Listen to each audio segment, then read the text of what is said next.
And from the beginning. This is the one you want to know through faith in Christ. 2 Peter chapter 2, Peter warns of false teachers, saying some will be characterized by sensuality, greed, and exploitation with false words. God didn't spare the angels who chose to rebel with Satan. He didn't spare those who didn't get into Noah's ark. He didn't spare Sodom and Gomorrah, but he did rescue Lot.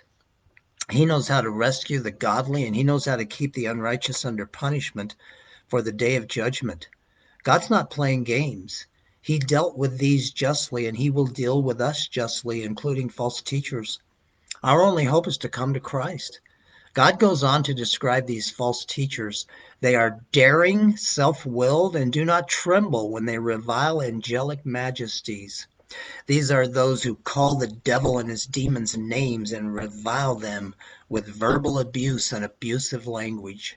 Note what God says. Whereas angels who are greater in might and power do not bring reviling judgment against them before the Lord. More powerful angels don't even do this. But these, like unreasoning animals born as creatures of instinct to be captured and killed, reviling where they have no knowledge, will in the destruction of those creatures also be destroyed. God says these false teachers don't know what they're doing and will also be destroyed. These false teachers entice unstable souls and have a heart trained in greed. Are you one of the unstable souls that have fallen for this false teaching? Have they tricked you in their greediness and gotten some of your money? They go the way of Balaam, who loved the wages of unrighteousness. He's the one who was rebuked by a donkey. These are springs without water. The living water of Christ is not there. And mists driven by a storm, for whom the black darkness has been reserved. Wow, God takes false teaching pretty seriously, doesn't he? So should we, huh? Unity is wonderful, but never at the expense of truth. These false teachers seduce needy people with fleshly, sensual teaching.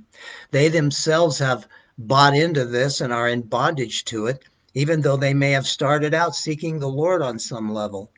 But they turned away from the commandment handed on to them, and their last state is worse for them than their first. Now they're actually dragging others into their own deception. It has happened to them according to the true proverb. A dog returns to its own vomit, and a sow, after washing, returns to wallowing in the mire. These are not believers who have lost their salvation. They are simply revealing who they are and who they've always been. We can get all cleaned up and religious, but if we have sought Christ on our own terms and not his, we do not really know him. This says that a dog remains a dog and a pig remains a pig unless he is born again through faith in Christ and has come on his terms.